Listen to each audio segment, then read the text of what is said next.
నిజ జీవితంలో ఆచరించలేని దేవుని వాక్యాన్ని ఇతరులకు బోధించడానికి మాత్రమే చాలామంది బోధకులు ఈరోజు ఆ వాక్యాన్ని వాడుకుంటున్నారు. తమ స్వలాభం కోసం వాడుకుంటున్నారు. వాళ్ళు దాన్ని పాటించేవారుగా ఉండటం లేదు. కానీ ఆల్టర్కి మాత్రం బల్లలు గుద్ది వాక్యాలు బోధిస్తున్నారు. అరుపులు కేకలతో వాక్యాలు బోధిస్తున్నారు. గుండెలు బాదుకుని వాక్యాలు బోధిస్తున్నారు. ఛాలెంజ్లు చేస్తున్నారు. డిబేట్లలో పాల్గొంటున్నారు. రకరకాలుగా దేవుని వాక్యాన్ని వాడుకుంటున్నారు. కొన్ని సమయాల్లో మనం కూడా గుడ్డిగా చెప్పే ప్రతి బోధకుడిని నమ్మొద్దు. ఎందుకంటే బోధకుడు చెప్పే వాక్యాన్ని నమ్మే ముందు ఆ బోధకుని జీవితాన్ని చూడండి. క్షమించండి, బోధకుడు అంటున్నానేమో, వాక్యోపదేశకుడిని. ఆయన జీవితాన్ని చూడండి. ఎందుకంటే జీవితం సరిగా లేనప్పుడు వాళ్ళు ఎంత గొప్పగా వాక్యం చెప్పినా దయచేసి ఆ వాక్యాన్ని మీరు అంగీకరించకండి, వినకండి.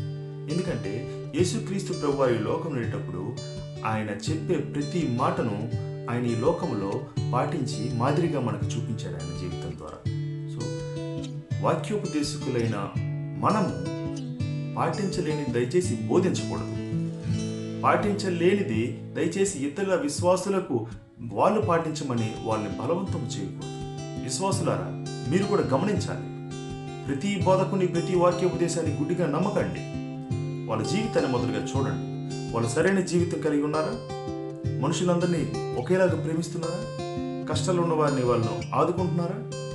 సమస్యల్లో ఉన్న వారిని వాళ్ళు ఆదుకుంటున్నారా? ఇతరుల అవసరాలను తీర్చే వాళ్ళగా ఉంటున్నారా?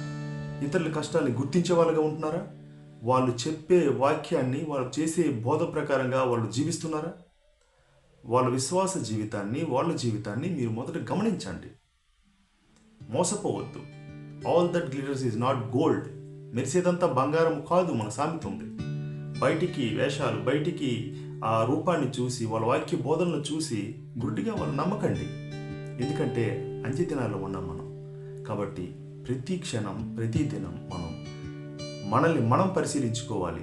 ఎదుటి వాళ్ళని కూడా వాక్యానుసారంగా వాళ్ళు బోధిస్తున్నారా లేదా, వాక్యానుసారంగా వాళ్ళు బోధించినది జీవిస్తున్నారా లేదా అనేది మనం సరిచూసుకొని ఆ వాక్యాన్ని వినాలి. ఆ యొక్క మందిరాలకి మనం వెళ్ళాలి. యేసుక్రీస్తు ప్రభువారు త్వరగా వస్తున్నారు. మరి నీవు సిద్ధమేనా? Praise the lord.